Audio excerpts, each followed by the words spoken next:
है ना. कोणता कन्सेप्ट माहिती आपल्याला. Suppose yes cell. ठीक आहे, आपण या ठिकाणी एक मोठ्या युनिट पासून स्टार्ट करू. है ना. बायोस्पियर. बायोस्पियर काय. बायोस्पियर कशापासून बनतो. इकोसिस्टीम.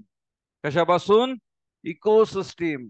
है ना. आपण युनिट वर चाललो. इकोसिस्टीम कशापासून बनते. इकोसिस्टीमचं युनिट काय. कम्युनिटी. कम्युनिटी कशापासून बनते. पॉप्युलेशन. पॉप्युलेशन कशापासून बनतो. त्याचं युनिट काय. इंडिव्हिज्युअल. इंडिव्हिज्युअल एक. त्याचं युनिट काय. एखाद्या सेल मध्ये काय असतो. न्यूक्लियस. समजतंय का मी काय बोलतोय. मॉलिक्युलर लेवल आपण है ना युनिट वर चाललोय. न्यूक्लियस. न्यूक्लियस मध्ये काय असतं. क्रोमोझोम. क्रोमोझोमचं युनिट काय. डीएनए. डीएनएचं युनिट काय. जीन्स. जीन्सचं युनिट काय. एनबी. नवाज बायो. नवाज बायो नाही येते. काय आहे. Nitrogenous basis. है ना. सो यस आपण या ठिकाणी काय डिस्कस करणार आहे. लेवल मॉलिक्युलर लेवल इथून है ना की कोणते नायट्रोजनस बेसिस आहे जे जीन्स बनवतील. बरोबर. कोणते जीन्स आहे जे डीएनए बनवतील. डीएनए पासून क्रोमोझोम बनेल. न्यूक्लियस. न्यूक्लियस मेन या ठिकाणी कंटेंट आहे सेलचा. Cell it is the unit है ना ऑफ इंडिव्हिज्युअल. इंडिव्हिज्युअल पासून पॉप्युलेशन कम्युनिटी इकोसिस्टम. तर हे कम्प्लीट या ठिकाणी बरोबर पूर्ण यस नेचर आहे. आणि आफ्टर ऑल पूर्ण नेचरचं युनिट मॉलिक्युलर लेवल सगळ्यात छोटी लेवल या ठिकाणी कोण आहे. एनबी. बरोबर. So we are going to talk about NB. We are going to talk about what genes. है ना. बरोबर. सो यस आपण या ठिकाणी अंडरस्टँड करू की मॉलिक्युलर बेसिस काय आणि कशाचं. कशाचं मॉलिक्युलर बेसिस. तर inheritance. You knows the inheritance. Inheritance म्हणजे काय. आता हे नका सांगू सर इनहेरिटन्स पण येत नाही. इनहेरिटन्स म्हणजे काय. Transmission of character from parents to progeny. बरोबर. तर पॅरेंट्स पासून प्रोजेनीकडे जे कॅरेक्टर ट्रान्सफर होत आहेत तर त्यांचं मॉलिक्युलर बेसिस काय. मॉलिक्युलर लेवलवर एकदम या ठिकाणी मायन्यूट लेवलवर डिटेलमध्ये आपण या चॅप्टर मध्ये फोकस करू. तर समजलं सगळ्यांना. या चॅप्टर मध्ये काय बघायचं आपल्याला. या चॅप्टर मध्ये आपल्याला बघायचं आहे की मॉलिक्युलर लेवल नायट्रोजनस बेसिस त्याच्याबद्दल इन्फॉर्मेशन. नंतर आपल्याला काय समजून घ्यायचं. Again we have to discuss about what DNA. Again we have to discuss about what how the genes are going to produce the protein. Important chapter आहे. 6 question नीट मध्ये येतील. बरोबर. 24 मार्क है ना. 24 मार्क्स म्हणजे एक चॅप्टर गेला तर 24 ते 25 मार्क आहे ना. भरपूर जणांना पूर्ण फिजिक्सचे 30 चॅप्टर गेल्यावर पण 25 चॅप्टर भेटत ना 25 मार्क भेटत नाही. इथे एक chapter 25 mark. So good delete. त्याच्यामुळे डिटेल मध्ये करा. प्रत्येक पॉइंट व्यवस्थित करा. प्रत्येक लाईन व्यवस्थित करा. मीन वाईल संडेला WWT आहे. है ना. किती नंबर आहे. 13 विकली वॉर टेस्ट.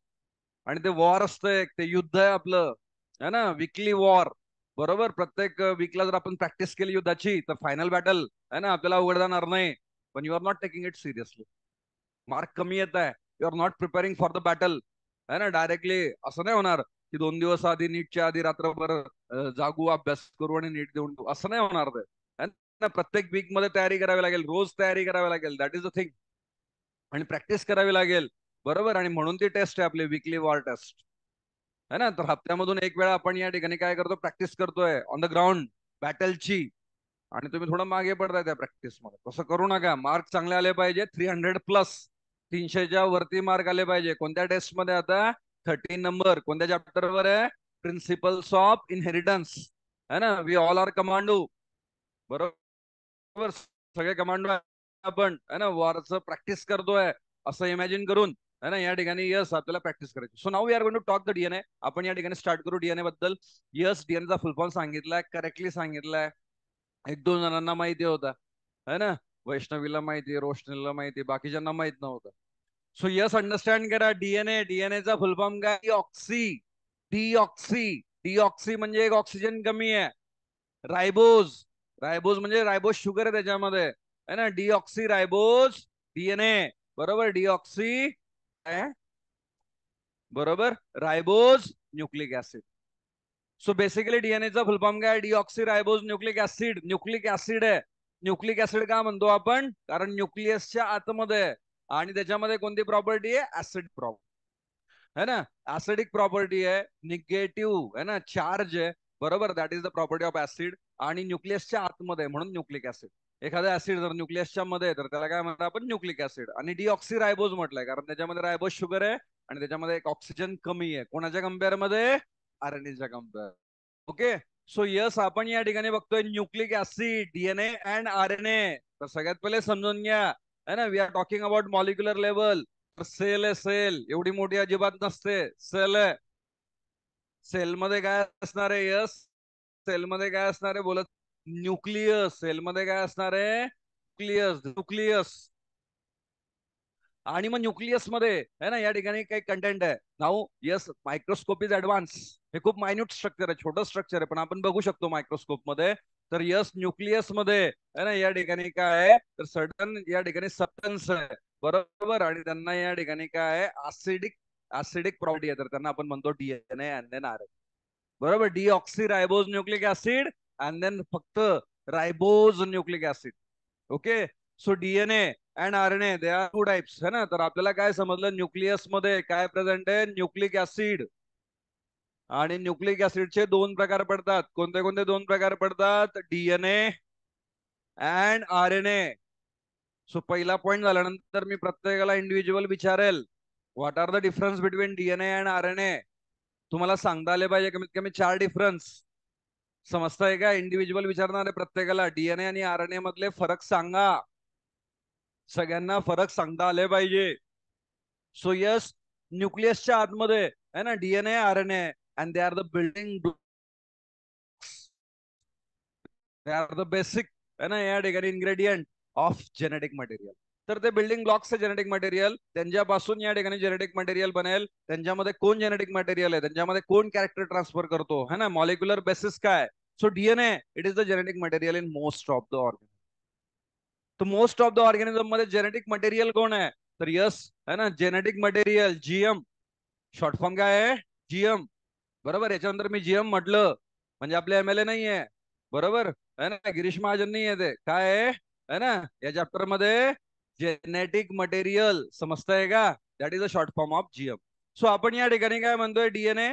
यस, डीएनए आपण या ठिकाणी बघतोय जेनेटिक मटेरियल आहे मोस्ट ऑफ द ऑर्गॅनिझम मध्ये. जर क्वेश्चन तुम्हाला आला, एमसीक्यू तुम्हाला आला line to line, most of the organism है ना which is the genetic material, तर त्याचा आन्सर काय येईल? डीएनए. हा कसा शोध लागला ते आपण बघू. खूप सारे एक्सपेरिमेंट झाले, आधी माहित नव्हते, हे तुम्हाला डायरेक्ट येतंय त्याच्यामुळे याचा इम्पॉर्टन्स नाहीये. पण यस, 19 सेंचुरी पर्यंत, 20 सेंचुरी पर्यंत हे माहित नव्हतं की यस जेनेटिक मटेरियल कोण आहे. जेनेटिक मटेरियल म्हणजे कॅरेक्टर कसे ट्रान्सफर करतात, पॅरेंट्स कडून कोण घेऊन जातं है ना कॅरेक्टर प्रोजेनीमध्ये, हे माहित नव्हतं. आणि मग आता खूप सारे एक्सपेरिमेंट झाले आणि हे प्रूफ झालंय की जेनेटिक मटेरियल कोण आहे मोस्ट ऑफ द ऑर्गॅनिझम मध्ये? डीएनए. ज्याचा फुल फॉर्म तुम्हाला माहित नव्हता, deoxy ribose nucleic acid. Wonder molecule आहे है ना, अमेझिंग मॉलिक्युल आहे डीएनए. त्याच्या प्रॉपर्टीज आपण बघू. बट यस, कधी कधी क्वेश्चन काय येतो? RNA is the genetic material in some of the viruses. काय क्वेश्चन येतो? एमसीक्यू काय आलाय? पीवायक्यू आहे, बरोबर है ना. Yes, in some of the viruses which is genetic material. काही, नॉट ऑल. सगळे व्हायरस नाही म्हणत मी, काही व्हायरस, बरोबर. किंवा असा पण क्वेश्चन येतो, RNA is genetic material in, आणि मग ऑप्शन तुम्हाला चूज करावं लागेल सम ऑफ द व्हायरसेस है ना, डायरेक्ट लाईन टू लाईन किंवा थोडं फिरवून, व्हॉट एव्हर, बरोबर. तर यस, ध्यानात ठेवायचं तुम्हाला 99.99%, 99.99 तुमचे बोर्डाचे मार्क पडणारे असं नाही म्हणत मी, तुमचा नीटचा स्कोर आहे असं नाही म्हणत मी, बरोबर. तो आला तर खूप आनंद आहे, मेहनत घेतली तर तो पण पॉसिबल आहे है ना. पण 99.99 है ना टक्के ऑर्गॅनिझम मध्ये जेनेटिक मटेरियल कोण आहे? डीएनए. पण डीएनए है ना या ठिकाणी याला एक्सेप्शन आहे काही व्हायरसेस मध्ये. आणि नीट साठी कोण महत्वाचं असतं? एक्सेप्शन्स, बरोबर. काही व्हायरस त्याला अपवाद आहे, बरोबर है ना. जसे तुमच्यामध्ये काही काही अपवाद आहे अभ्यास करताना, सगळे अभ्यास करतात पण एखादा अपवाद आहे है ना, एक दोन जण अपवाद आहे, अभ्यास इकडे इकडे नका बघू, आय नो, बरोबर. लगेच इकडे तिकडे बघताय कोण आहे अपवाद है ना, इकडे लक्ष द्या, बरोबर. तर आपण या ठिकाणी बघतोय याला कोण अपवाद आहे? सम ऑफ द व्हायरस. त्यांच्यामध्ये जेनेटिक मटेरियल डीएनए आहे का? नाही. त्यांच्यामध्ये जेनेटिक मटेरियल कोण आहे? समजतं सर्वांना? RNA mostly function as Messenger. आता आपल्याला फंक्शन तर समजलं डीएनएचं. डीएनएचं फंक्शन काय आहे? What is the function of DNA? It act as a genetic material. बरोबर. डीएनए काय म्हणून काम करतो? जेनेटिक मटेरियल म्हणून काम करतो. कॅरेक्टर ट्रान्सफर करतो एका जनरेशन पासून दुसऱ्या जनरेशन मध्ये. मग आरएनएचं फंक्शन काय? तर आरएनए कोण आहे? मॅसेंजर. कोण आहे आरएनए? मॅसेंजर. मॅसेंजर कोण आहे? आरएनए. मॅसेंजर काय करतो? अरे मॅसेंजर काय करतो?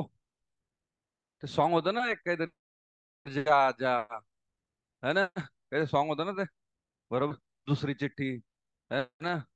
असं काय काय काय आहे ते सॉन्ग, है ना?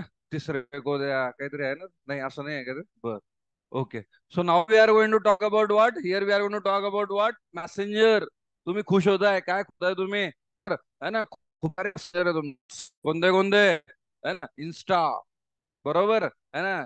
कोणते कोणते आय डोंट नो, काय कोणते नवीन नवीन, बरोबर. व्हॉट्सअप, है ना? ते जुनं आलं सर. नवीन कोणते आहेत ऍडव्हान्स, है ना? पण यस ट्राय टू अंडरस्टँड. हा जुना म्हणताय काहीतरी, बरोबर, है ना? पण यस अंडरस्टँड, हे तुमच्याकडे आत्ता आत्ता आले. हे असे मेसेंजर खूप आधीपासून आहे, पूर्वीपासून आहे सेल्सकडे. Cells are going to communicate with each other. आणि वेगवेगळ्या प्रकारचे मेसेंजर आहे आपल्या. सेल्स बॉडीमध्ये करोडो सेल्स आहेत. आपल्या शरीरामध्ये करोडो सेल्स आहेत. एकमेकांशी बोलतात का? Yes. They are talking with each other with the help of Messenger. They are transferring message. आणि इथे या ठिकाणी है ना काही मॅसेंजर आहेत, त्यांच्यापैकी एक मॅसेंजर कोण आहे? आरएनए. फक्त एकटा नाही, अशा भरपूर आहे. पण यस, आरएनएचं फंक्शन पण काय आहे? मॅसेंजर, मेसेज घेऊन जाणे, है ना? आरएनएचं फंक्शन आहे मॅसेंजर. तो कोणाकडून कोणाकडे घेऊन जातो मेसेज? कोण सांगेल? आरएनए. आरएनए काय करतो? मेसेज घेऊन जातो. मॅसेंजर आहे. कोणाकडून कोणाकडे घेऊन जाईल? It going to transfer the message from dash to dash, fill in the blanks. RNA कडून कुठे घेऊन जाईल मेसेज? कोणाकडून घेऊन जाईल तो? आरएनए घेऊन जाईल मेसेज, बोलत चला, डीएनए कडून कोणाकडे? Question mark. आरएनए घेऊन जाईल मेसेज कोणाकडे? घेऊन जाईल डीएनए कडून. डीएनए म्हणतो आरएनए. आरएनए म्हणाल यस बॉस, ये मेसेज लेके जाओ. थोडं ओके बॉस. तू विचारत बी नाही, तू घेऊन जातो डायरेक्ट. त्याला माहिती कोणाकडे घेऊन जायचं. कोणाकडे घेऊन जाईल तो? अरे बोला ना, बोला ना, कोणाकडे घेऊन जाईल? प्रोटीन फॅक्टरीकडे हिंड दिली मी तुम्हाला. कोणाकडे घेऊन जाईल? प्रोटीन फॅक्टरीकडे हिंड देऊन टाकली. मग कोण आहे protein factory? Answer is ribosomes. Answer is ribosome. Sir आता हे काय असतं? काही काही जणांच्या है ना चेहऱ्यावर क्वेश्चन मार्क आहे, बरोबर. क्वेश्चन मार्क इथे काढलाय तो त्यांच्या चेहऱ्यावर छापलाय, है ना? रायबोझोम काय असतं सर? आता रायबोझोम काय आहे? एक सेल ऑर्गेनेल, है ना? सेलचा ऑर्गेनेल आहे. सेलमध्ये एक ऑर्गन असतो जो काय करतो? प्रोटीन बनवतो. प्रोटीनची फॅक्टरी आहे, बरोबर. त्याच्याकडे यस, प्रोटीन बनवणार कोण आहे? Ribosomes. That is the factory for protein. पण केव्हा? जेव्हा त्याच्याकडे मेसेज येईल. मेसेज कोण आणेल? आरएनए. मेसेज कोण घेऊन येईल प्रोटीन बनवण्याचा? आरएनए. पण मेसेज देतोय कोण? अल्टिमेट या ठिकाणी yes wonderful molecule, the boss, ठिकाणी डीएनए. बरोबर. डीएनए ऑर्डर करेल आणि मग या ठिकाणी ते ऑर्डर घेऊन जाईल आरएनए. मग त्या ऑर्डरनुसार रायबोझोम काय करेल? प्रोटीन बनवेल. सो कोणता प्रोटीन बनवायचा हे सगळं कोण डिसाइड करतंय? The wonder molecule DNA. समजतंय का? यस, लक्ष द्या, लक्ष दिलं जरा समजेल. सो यस, आपल्याला या स्लाइडवर काय समजलं? या स्लाइडवर काय समजलं आपल्याला? है ना, आपल्याला समजलं यस न्यूक्लियसच्या मध्ये काय प्रेझेंट आहे? Nucleic acid. आपल्याला समजलं न्यूक्लिक ऍसिडचे दोन प्रकार पडतात. कोणते? एक आहे पहिला प्रकार DNA, deoxy ribose nucleic acid. दुसरा प्रकार कोणता आहे? RNA ribose nucleic acid. आणि दोन्ही बिल्डिंग ब्लॉक्स आहे, जेनेटिक मटेरियल आहे, बरोबर. यस अंडरस्टँड करा. डीएनए, डीएनए जेनेटिक मटेरियल आहे मोस्ट ऑफ द ऑर्गॅनिझम. 99.99, है ना? अभ्यास केला तर टक्के पण पडतील, है ना? नीटचा पर्सेंटाईल पण असेल, बरोबर. पण इथे या ठिकाणी काय म्हणतोय आपण? ऑर्गॅनिझम्स मध्ये जेनेटिक मटेरियल कोण आहे? डीएनए. आणि yes some of the viruses exception आहे, त्यांच्यामध्ये जेनेटिक मटेरियल कोण आहे? आरएनए. यस, आरएनए काय करतो? Mostly function as a Messenger. बाकीच्या ऑर्गॅनिझम मध्ये है ना त्याचं फंक्शन काय? मॅसेंजर म्हणून फंक्शन. आता आपण या डिटेल मध्ये जाऊ. Structure and then function of DNA, the wonder molecule. बरोबर. पहिले डीएनएचं स्ट्रक्चर समजून घेऊ आणि त्याच्यानंतर कारण मॉलिक्युलर बेसिस आहे, चॅप्टरचं नावच आहे मॉलिक्युलर बेसिस आहे ना, तर मॉलिक्युलर बेसिस आहे तर मग आपण काय समजून घेऊ स्ट्रक्चर ऑफ डीएनए पॉलिन्यूक्लियोटाइड चेन. तर डीएनए बेसिकली पॉलिन्यूक्लियोटाइड चेन आहे ना. अँड पॉलिन्यूक्लियोटाइड म्हणजे काय, they are polymer of nucleotides. बरोबर. सो डीएनए पॉलिमर है ना. डीएनए काय आहे, पॉलिमर आहे. डीएनए काय आहे, पॉलिन्यूक्लियोटाइड आहे. पॉली पॉली म्हणजे काय, खूप सारे है ना, खूप सारे असतील त्याला आपण काय म्हणतो पॉली. एक असेल तर त्याला काय म्हणतो आपण मोनो. है ना, खूप सारे असतील तर त्याला आपण कोणता वर्ड यूज करतो, पॉली. पॉलिमर. मर म्हणजे काय, डीएनए काय पॉलिमर. खूप वेळा मरून जा असं आहे का ते, एकदा मरून होणार नाही, खूप वेळा मरून जा. है ना. बरोबर. काय ते पॉलिमर म्हणजे, मर म्हणजे युनिट.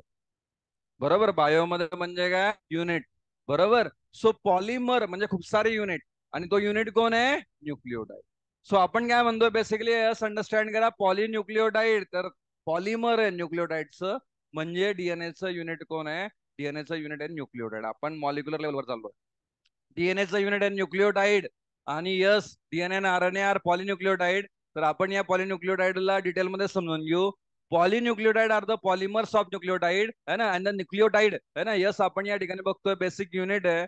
एक न्यूक्लियोटाइड 3 कंपोनेंट मिळून बनतो. बरोबर. एक न्यूक्लियोटाइड 3 कंपोनेंट मिळून बनतो. कोणते कोणते. पहिला कंपोनेंट आहे नायट्रोजनस बेसिस. दूसरा कंपोनेंट है शुगर, पेंटो शुगर, रायबोज शुगर है ना. आरएनए मध्ये डीऑक्सी रायबोज शुगर, डीएनए मध्ये, आणि काय फॉस्फेट. तर यस, थोडं या ठिकाणी अंडरस्टँड करा. आपण बघतोय डीएनए आरएनए यांचा युनिट कोण आहे, न्यूक्लियोटाइड. आणि एक न्यूक्लियोटाइडचे 3 कंटेंट आहे. पहिले तर यस आपण बघतोय नायट्रोजनस बेस, नंतर कोण आहे शुगर, आणि शुगरला अजून या ठिकाणी काय अटॅच असणार आहे, फॉस्फेट ग्रुप. तर जेव्हा हे 3 मॉलिक्युल एकत्र येईल तेव्हा एक न्यूक्लियोटाइड बनेल. आणि जेव्हा करोडो न्यूक्लियोटाइड एकत्र येतील है ना, खूप सारे न्यूक्लियोटाइड एकत्र येतील, तेव्हा या ठिकाणी काय बनेल, पॉलिन्यूक्लियोटाइड डीएनए और आरएनए. काय समजलं मग आपल्याला या स्लाइडवर, आपल्याला समजलं यस डीएनए आरएनए पॉलिन्यूक्लियोटाइड आहे, यांचं युनिट कोण आहे, न्यूक्लियोटाइड आहे. याच्यानंतर आलं पाहिजे सर्व. एक न्यूक्लियोटाइड 3 कंपोनेंटने बनतो. पहिला कंपोनेंट, सगळ्यांनी बोला पहिला कंपोनेंट. बोला, मागे आवाज येत नाहीये. Nitrogenous basis. दुसरा कंपोनेंट पेंटो शुगर. तिसरा कंपोनेंट फॉस्फेट ग्रुप है ना. तर हे 3 कंपोनेंट आहे, आणि हे 3 कंपोनेंट मिळून न्यूक्लियोटाइड बनेल. आपण एक एक समजून घेऊ. पहिला कंपोनेंट व्हेरी फर्स्ट है ना, पहिला कोणता आहे, एनबी, नायट्रोजनस बेसिस. बरोबर. पहिला कंपोनेंट कोण आहे, एनबी. आणि एनबी चे 2 प्रकार पडतात, प्युरिन्स अँड पिरिमिडिन. प्युरिनचे परत 2 प्रकार पडतात, ऍडेनाइन आणि गॉनिन. इथे दाखवलंय structure, adenine and then guanine, double ring structure आहे. बरोबर. तर यस, नंतर आपण काय म्हणतो, पिरिमिडिन. पिरिमिडिनचे 3 एक्झाम्पल आहे, cytosine, thymine and then uracil. आणि इथे दाखवलंय structure, cytosine, thymine and then uracil. Single ring structure. तुम्हाला ध्यानात काय ठेवायचं या स्लाइडवर, या स्लाइडवर ध्यानात ठेवायचं आहे, नायट्रोजनस बेसिसचे 2 प्रकार पडतात, प्युरिन्स अँड पिरिमिडिन. आणि त्यांचे स्ट्रक्चर, प्युरिन नाव छोटं है ना, शुरू होते ही खत्म, नाव छोटं आहे प्युरिन, पण स्ट्रक्चर मोठं आहे, डबल रिंग स्ट्रक्चर है ना. प्युरिनचं नाव छोटं आहे पण स्ट्रक्चर मोठं. आणि पिरिमिडिन, पिरिमिडिन खतमच नाही होत, नाव मोठं आहे भरपूर, नाव मोठं आहे पण स्ट्रक्चर छोटं आहे, सिंगल रिंग. समजलं का. बरोबर. सिंगल रिंग स्ट्रक्चर कोणतं आहे, पिरिमिडिन. डबल रिंग स्ट्रक्चर कोणतं आहे, प्युरिन. प्युरिनचे 2 प्रकार पडतात, ऍडेनाइन आणि गॉनिन. बरोबर. एक कोड दिला होता 11वीत मी, कोणाला आठवतोय, नायट्रोजनस बेसिस ध्यानात ठेवण्यासाठी एक कोड दिला होता 11वीत, कोणाला आठवतोय, कोणालाच नाही, परत एकदा देतोय, विसरू नका त्याच्यानंतर. हे मॉलिक्युलर लेवल आहे, बेसिक लेवल आहे. कोणता कोड दिला होता, आता आठवतोय कोणाला, अजून आठवतोय का, नाही.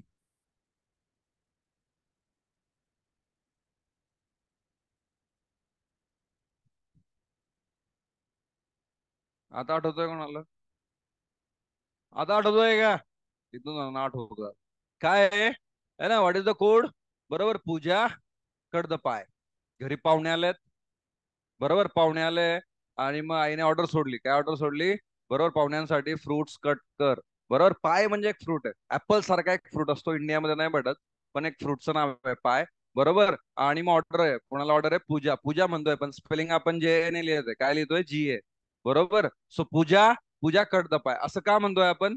है ना. PU म्हणजे काय? प्युरिन. प्युरिनचं एक्झाम्पल. जी म्हणजे काय? ग्वानिन. ए म्हणजे काय? एडेनाइन. याच्यानंतर विसरायचं नाही. प्युरिनचा एक्झाम्पल काय? ग्वानिन आणि एडेनाइन. प्युरिनचा एक्झाम्पल काय? ग्वानिन आणि एडेनाइन. समजलं सगळ्यांना? कट. कट म्हणजे काय म्हणतो आपण? कट म्हणजे काय? C for cytosine, U for uracil, T for thymine. Py म्हणजे पिरिमिडिन. सो पिरिमिडिनचे एक्झाम्पल काय आहे? Cut, cytosine, uracil, thymine. Pyrimidine जे सिंगल रिंग स्ट्रक्चर आहे त्याचे एक्झाम्पल काय? सायटोसिन, युरॅसिल आणि थायमाइन. विसरायचं नाही याच्यानंतर. बरोबर. पूजा कट द पाय. बरोबर है ना. पूजा कट द पाय. बरोबर. पण हे विसरू नका, है ना. समजलंय का सगळ्यांना? काय डाऊट आहे कोणाला याच्यामध्ये? क्लिअर झालं? तर यस, आपण या ठिकाणी बघतोय एक न्यूक्लिओटाइड 3 कंपोनेंटने बनलेला आहे. पहिला कंपोनेंट कोणता आहे? Nitrogenous bases. दोन एक प्रकार पडतात, प्युरिन्स अँड पिरिमिडिन. प्युरिनचे एक्झाम्पल एडेनाइन, ग्वानिन. आणि यस सायटोसिन, थायमाइन आणि युरॅसिल. थायमाइन, आपण काय करू? थायमाइनचं स्ट्रक्चर, बाकी सगळं सोडून द्या आता. फक्त फोकस करा थायमाइनच्या आणि युरॅसिलच्या स्ट्रक्चरवर. काय फरक आहे यांच्यामध्ये? यांच्यामध्ये काय फरक आहे? 6 रिंग स्ट्रक्चर आहे. बरोबर. इथे NH सेम.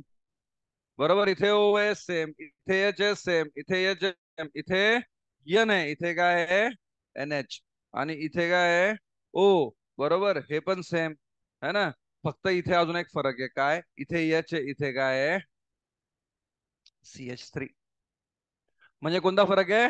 बरोबर. इथे CH3 आणि इथे एक H एक्स्ट्रा, म्हणजे आपण थोडक्यात म्हणू CH4. म्हणजे कोणता ग्रुप आहे ना या ठिकाणी? मिथेन. बरोबर. तर यस, काय फरक आहे दोघांच्या स्ट्रक्चर मध्ये? थायमाइन. थायमाइनलाच आपण काय म्हणू शकतो? 5 मिथिल युरॅसिल. तर एव्हरीथिंग इज सेम, फक्त एक मिथिल ग्रुप एक्स्ट्रा आहे. युरॅसिल मध्ये जर आपण मिथिल ग्रुप ऍड केला तर काय बनेल? युरॅसिल मध्ये जर आपण मिथिल ग्रुप ऍड केला तर काय बनेल? युरॅसिल मध्ये जर आपण मिथिल ग्रुप ऍड केला तर काय बनेल? थायमाइन. बरोबर. And thymine is present only in DNA. Thymine कोणामध्ये प्रेझेंट असतो? फक्त DNA मध्ये. Whereas uracil present only. Difference सांगता आले पाहिजे, है ना. RNA मध्ये कोण आहे? युरॅसिल. DNA मध्ये कोण आहे? थायमाइन. मिथिल एक्स्ट्रा म्हणजे लाईफ वाढून जाते आणि स्टॅबिलिटी वाढून जाते. मिथिल ग्रुपमुळे त्याची लाईफ वाढते, मिथिल ग्रुपमुळे त्याची स्टॅबिलिटी वाढते. आणि इकडे कोण आहे? थायमाइन. बरोबर. कारण त्याची लाईफ जास्त असणार आहे. पण यस, आपण जर बघितलं RNA त्याची लाईफ कमी आहे. का कमी आहे? कारण त्याच्याकडे थायमाइन नाही आहे. तर त्याच्याकडे कोण आहे? युरॅसिल. त्याची स्टॅबिलिटी कमी आहे कारण यस त्याच्याकडे थायमाइन नाही आहे. त्याच्याकडे कोण आहे? युरॅसिल. समजतंय का सगळ्यांना? जर RNA कडे जर RNA कडे है ना, जर RNA कडे युरॅसिलच्या ऐवजी थायमाइन असता तर काय झालं असतं? सगळ्या ऑर्गॅनिझम मध्ये जेनेटिक मटेरियल कोण असता? RNA. पण तसं नाहीये. बरोबर. सगळ्या ऑर्गॅनिझम मध्ये कोण आहे जेनेटिक मटेरियल? DNA. तर या डिफरन्स समजतं सगळ्यांना? Thymine, thymine and uracil, that is important difference. पुढे आपण बघतोय nitrogenous bases. It is linked to the pentose sugar through and glycosidic linkage. महत्वाचा पॉईंट आहे, बेसिक आहे. हे सगळं झालंय 11वीला, परत सांगतोय.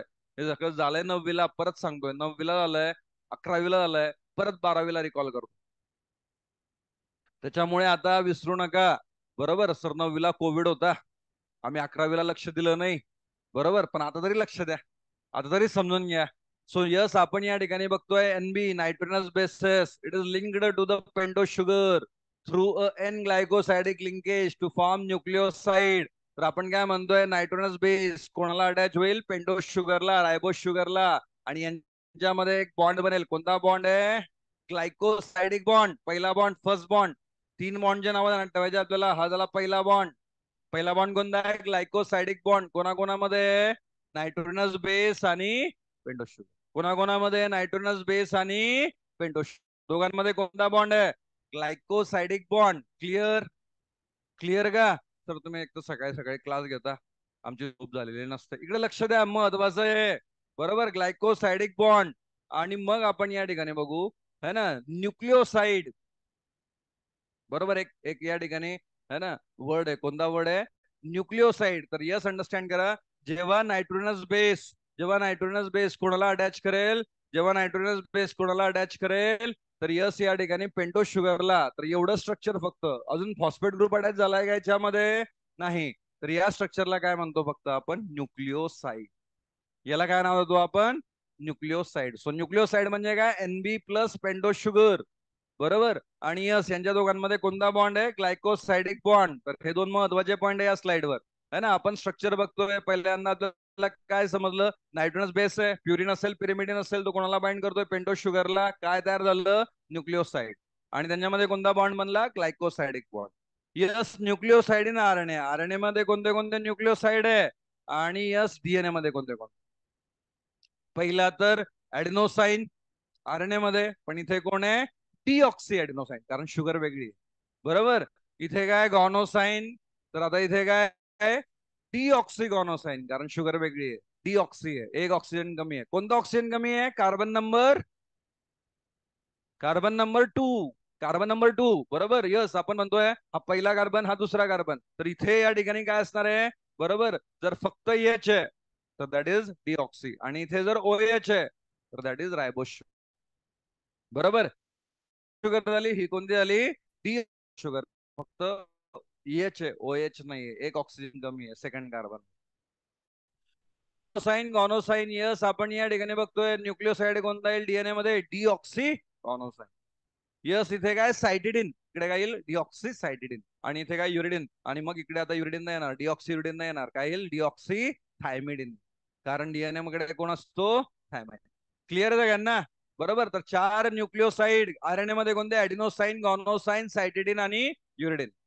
पण मग न्यूक्लिओसाइड डीएनए मध्ये कोणते येतील? डीऑक्सी ऍडिनोसाइन, डीऑक्सी गॉनोसाइन, डीऑक्सी सायटिडिन आणि डीऑक्सी थायमिडिन. आता यस आपण काय म्हणू?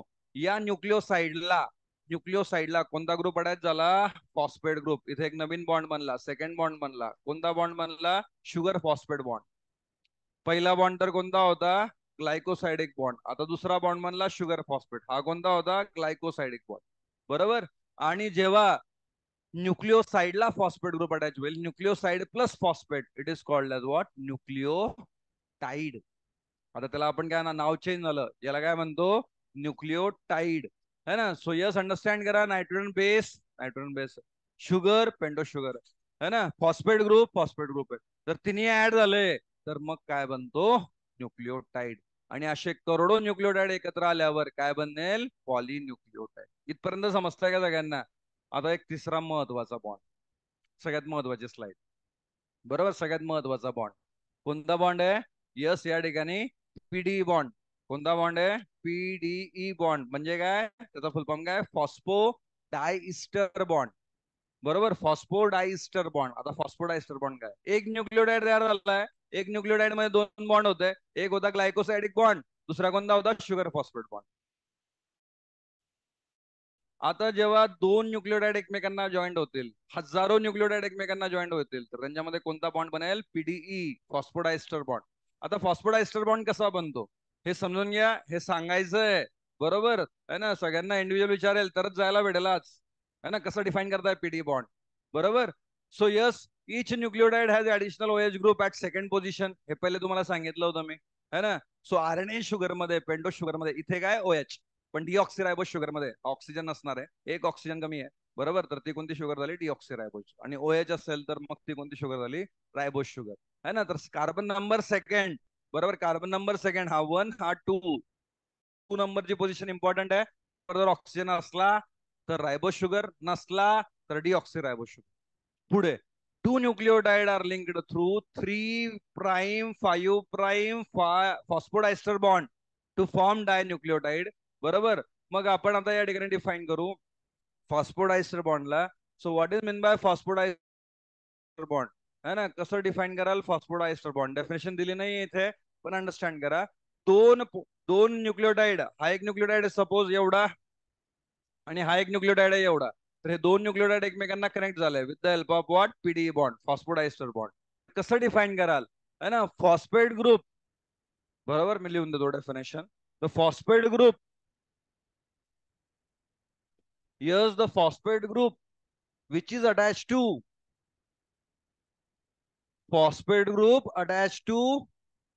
third carbon of one sugar is attached to fifth carbon of another sugar.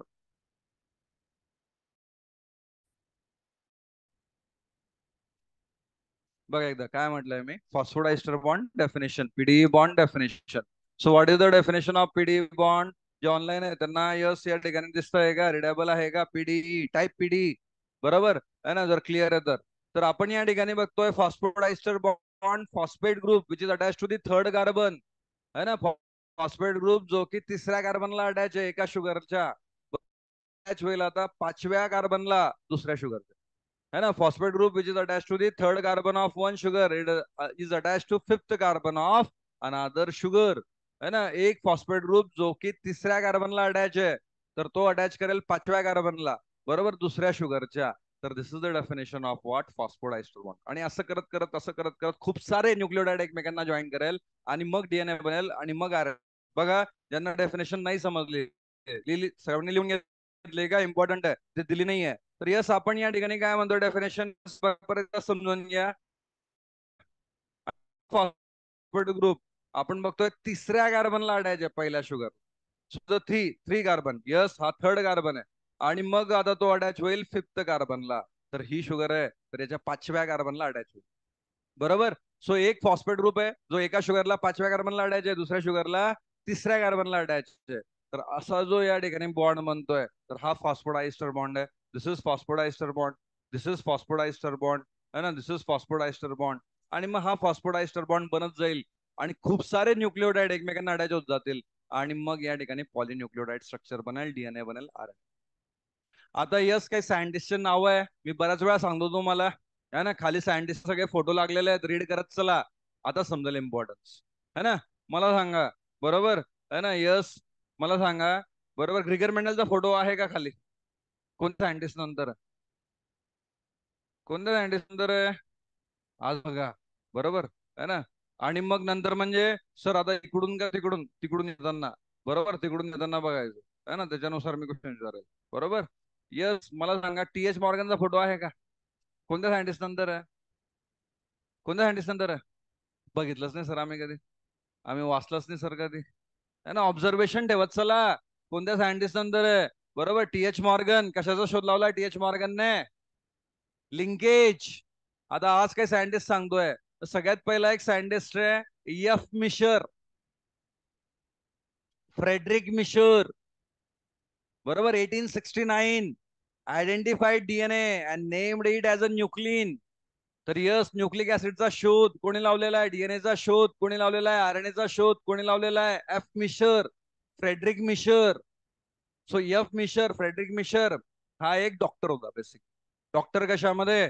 अमेरिकेच्या आर्मीमध्ये, बरोबर आहे ना? अमेरिकेच्या आर्मीचे जे सोल्जर्स आहे जर ते जखमी झाले तर त्यांना कोण ट्रीट करायचा? F Miescher.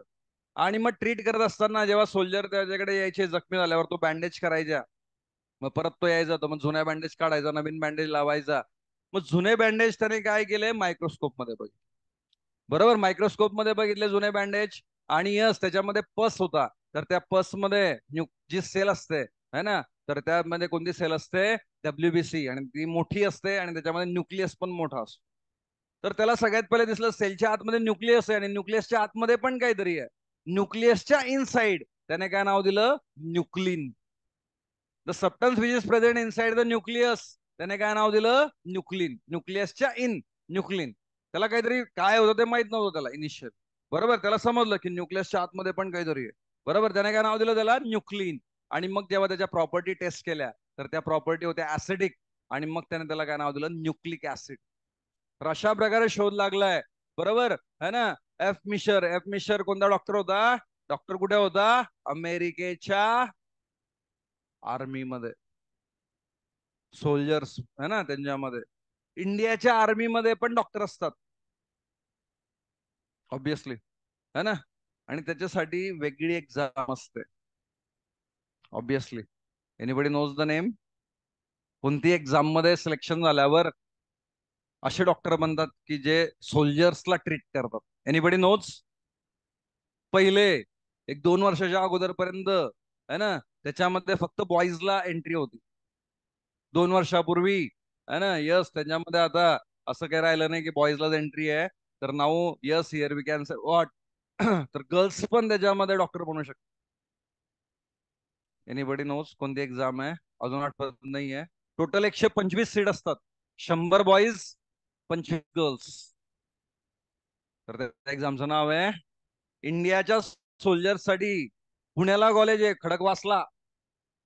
अजून आठवत नाहीये. तसं एक्झामचं नाव आहे AFMC. कोणती एक्झाम होती त्याच्यासाठी? AFMC, arm force medical college. त्याच्यामध्ये जर नंबर लागला तर लाईफ आहे. त्याच्यामध्ये जर नंबर लागला तर you are serving for the country. त्याच्यामध्ये जर नंबर लागला तर यस आहे ना, देश सेवा करू शकतो आपण. असं नाही की युद्धावर जाऊन लढायचंय. नो, डॉक्टर म्हणून पण करू शकतात देश सेवा.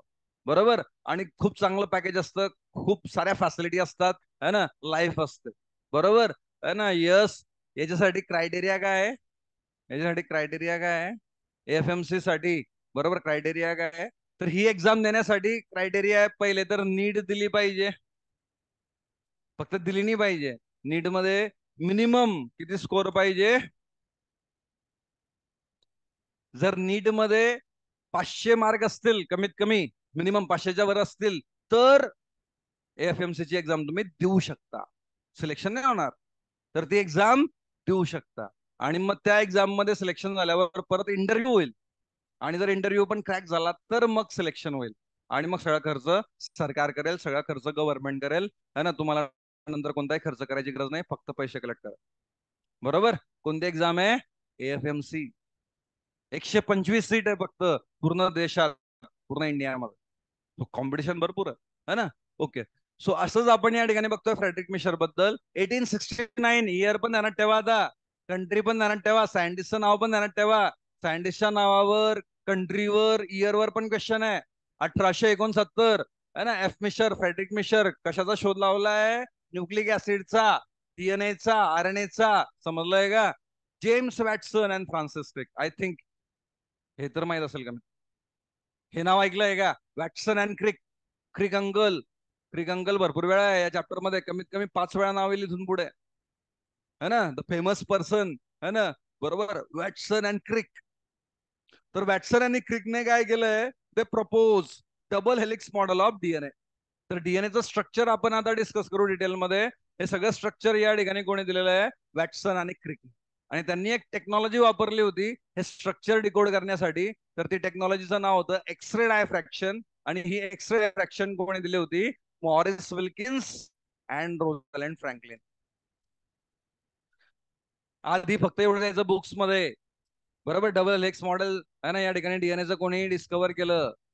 तर कोणी डिस्कवर केलं? वॅटसन आणि क्रिकने. पण मग हे दोन्ही कोर्टात गेले, विल्किन्स आणि फ्रँकलिन. हे सगळं क्रेडिट त्यांनाच देत आहे, पण त्यांनी तर आमची टेक्निक युज केली होती. मग कोर्टाने सांगितलं नाही, हे दोन्ही सेंटेन्स सोबत द्या. बरोबर, टेक्स्टबुक मध्ये. आणि मग आता प्रत्येक टेक्स्टबुक मध्ये दोन्ही सेंटेन्स ऍड झाले. कोर्टाची ऑर्डर आहे. कोणते 2 sentence? Double helix model of DNA it is discovered by Watson and Crick. आणि त्यांनी कोणती टेक्निक वापरली? X ray diffraction. आणि एक्सरे डायफ्रॅक्शन ही टेक्निक कोणी डिस्कवर केली आहे? Wilkins and Franklin. समजलं का? बरोबर आहे ना. भरपूर वर्ष त्यांनी काय केलंय? कोर्टात लढा दिलाय, आणि म्हणून त्यांचं नाव ऍड झालं इथे. कोण होते ते? विल्किन्स आणि फ्रँकलिन. विल्किन्स आणि फ्रँकलिन त्यांनी कोणती टेक्नॉलॉजी डिस्कवर केली? X ray diffraction. आणि एक्सरे डायफ्रॅक्शन वापरून काय काय डिस्कवर झालं? Double helix structure. तर हे जे स्ट्रक्चर आहे DNAचं, तर ते आता आपण उद्याच्या लेक्चरमध्ये डिटेलमध्ये समजून घेऊ. DNAचं स्ट्रक्चर है ना. DPS सगळ्यांना भेटली आहे. बरोबर, सॉल्व करा. मीन वाईल आज DNRP होईल. बरोबर है ना. मीन वाईल यस अभ्यासाला लागा संडेच्या टेस्टला. मीन वाईल यस है ना, एक